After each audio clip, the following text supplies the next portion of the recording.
अगर जा रही हैं एक फैशन शो में श्री राम कॉलेज के, तो हम ये चाहेंगे कि बच्चों को क्या संदेश देना चाहेंगी फैशन शो के बारे में। फैशन की दुनिया में आप सेलिब्रिटी हैं, आप विभिन्न सीरियल्स में काम कर चुकी हैं, कर रही हैं, तो क्या आप बच्चों को संदेश देना चाहेंगी कि उनको क्या अपनी लाइफ में फैशन शो में अगर वो कैरियर बनाना चाहती है तो क्या करना चाहिए? देखिए, मुझे ऐसा लगता है कि आज के एज में फैशन एक लाइफस्टाइल हो गया है और हर कोई ज़माने के हिसाब से चलना चाहता है। सब लोग चाहते हैं कि जो भी फैशन चल रहा है वो हम करें। बट अगर मैं सजेशन देना चाहूँगी तो यही देना चाहूँगी कि ठीक है, ज़माने के हिसाब से चलिए, पर ऐसी चीज़ें ही करिए जिसमें आप कंफर्टेबल हो और कोशिश कीजिए कि आप खुद के अपने ट्रेंड लाएं, खुद की अपनी जो स्टेटमेंट्स हैं वो खुद डेवलप करें। And specially to the people who really want to join this industry, I feel that it's very important कि आप अपने आप पर भरोसा रखें।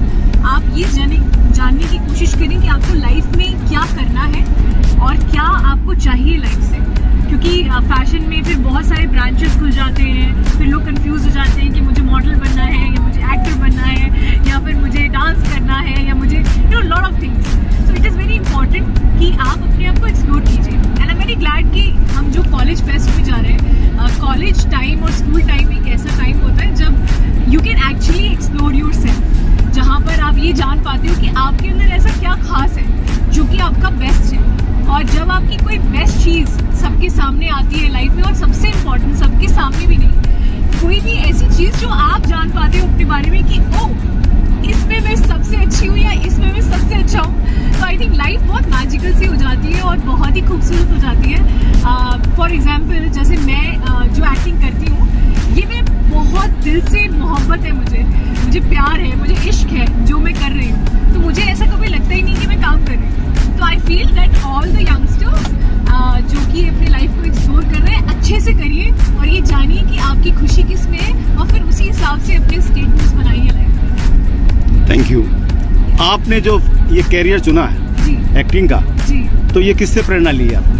मैंने एक्चुअली, मैं आपको बताऊं कि मैं रामनगर की रहने वाली हूँ। बनारस में एक छोटा सा गांव है रामनगर, तो वहाँ पे एक बहुत ही मिडिल क्लास फैमिली से, ब्राह्मण परिवार की लड़की हूँ और बिल्कुल भी इस प्रोफेशन से कोई लेना देना था नहीं मेरा। तो हमारे यहाँ रामलीला होती है, रामनगर की रामलीला बहुत मशहूर है। तो मेरे पापा मुझे लेके जाते थे और मुझे बड़ा अच्छा लगता था कि इतने सारे लोग बोल रहे हैं और सारे लोग एक साथ जय श्री राम बोलते थे। तो वो चीज़ मुझे बहुत फैसिनेट की बचपन से ही, चूँकि 2 साल की उम्र से ही मैं रामलीला देखती थी। तो ऐसे करते करते ना मेरा रुझान कला की तरफ काफ़ी बढ़ गया और मैं कह सकती हूँ कि रामनगर की रामलीला की वजह से ही मैं एक एक्टर बनी हूँ। और फिर वहीं से बचपन से ही मेरा रुझान है वो कला से जुड़ता गया अपने आप और चीज़ें होती गई। बनारस भी क्योंकि एक कल्चरल सिटी है जी, जी, और फेमस है अपनी कला के लिए और विभिन्न उसके लिए, तो उसका प्रभाव भी शायद आपके कुछ पड़ा है। बहुत ज़्यादा। इनफैक्ट मैं ऐसी थी कि मैं कभी क्लासिकल सीख नहीं पाई, लेकिन मैं सारे प्रोफेशनल डांस जो भी होते हैं, जितने भी फॉर्म्स हैं, वो सब मैं कर सकती हूँ। तो आई थिंक इसका पूरा श्रेय, पूरा क्रेडिट बनारस को ही जाता है। और मैं हमेशा ये बात कहती हूँ कि मुझे लाइफ में किसी चीज़ का घमंड नहीं है, लेकिन मुझे एक चीज़ का घमंड है और वो ये है कि मैं बनारसी हूँ।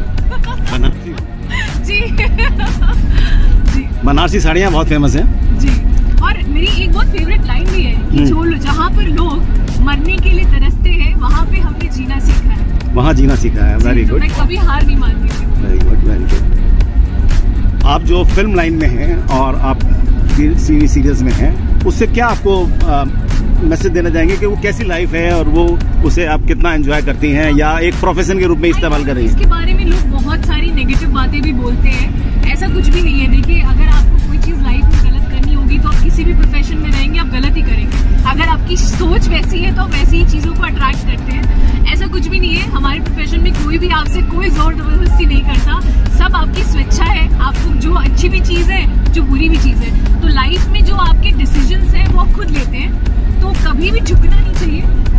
मोस्ट इम्पॉर्टेंटली एक बात जो मैं डेफिनेटली हमेशा बोलती हूँ कि एजुकेशन बहुत इम्पॉर्टेंट होता है। कोई भी लड़के लड़कियाँ ये ना सोचें कि 8 9 पढ़ लिया किसी तरीके से और it's very important that we sort of educate ourselves, क्योंकि वो आपको एक कॉन्फिडेंस देता है तरीके की, चाहे वो हिंदी हो, संस्कृत हो, चाहे वो इंग्लिश हो, हमारे प्रोफेशन में इसकी बहुत ज़रूरत पड़ती है। अगर आपका कमांड है अपने ऊपर, अपनी पर्सनालिटी के ऊपर, और वो एजुकेशन ही दे सकता है, तो उससे आपकी लाइफ आसान हो जाती है। तो that's very important. Please educate. कोई भी प्रोफेशन ले, लेकिन education is must. Very very important. Okay, कभी पॉलिटिक्स में जाने का मौका मिला तो क्या आप जाना चाहेंगी? डेफिनेटली जाना चाहूँगी। जैसे आपने मुझसे सवाल किया, मुझसे सारे लोग ये बात कहते हैं कि आपकी पर्सनैलिटी ऐसी है, आप जो भी बात करते हैं बिल्कुल खुलकर बिंदास बोलते हैं, बहुत ऑनेस्टी के साथ बोलते हैं। तो डेफिनेटली, बट इतना मैं अश्योर कर सकती हूँ आपको कि अगर मैं इस प्रोफेशन पॉलिटिक्स में गई तो अभी तो नहीं जाऊंगी। डेफिनेटली मेरा अभी करियर काफ़ी अच्छा है, मैं काफ़ी अच्छा कर रही हूँ अपने करियर में, वो तो मैं करूँगी। लेकिन हाँ, अगर मैं पॉलिटिक्स में कभी गई तो मैं कोशिश करूँगी कि मैं अपने बहुत सारे लोगों के लिए अच्छा ज़रूर करके जाऊँगी। अब आपको हंसी भी आएगी कि सारे लोग यही बात कहते हैं, लेकिन जैसा कि मैंने आपसे कहा कि मैं जब कोई चीज़ कहती हूँ तो मैं करके ही दम लेती हूँ। और डेफिनेटली मैं चाहती हूँ कि पृथ्वी पर टाइम बहुत लिमिटेड है और हम सब बहुत कम टाइम के लिए पृथ्वी पर हैं। तो जब भगवान ने हमें मौका दिया है, इतना अच्छा आपको एक ऐसे पृथ्वी पर भेजा है जहाँ पर आप बहुत कुछ अच्छा कर सकते हैं। तो डेफिनेटली मैं चाहती हूँ कि मेरे जाने से पहले मैं समाज के लिए, क्योंकि समाज ने मुझे बहुत कुछ दिया है, बहुत सारा प्यार दिया है, आशीर्वाद दिया है, मेरे पास आज सब कुछ है। एज अ गर्ल मैं इंडिपेंडेंट हूँ, मैं कुछ भी चाहूँ खरीद सकती हूँ, कुछ भी चाहूँ मैं कर सकती हूँ, और मेरे माँ बाप ने मुझे अच्छी सोच दी है। तो मैं चाहती हूँ डेफिनेटली कि मैं समाज के लिए कुछ अच्छा करूँ, और मैं करूँगी।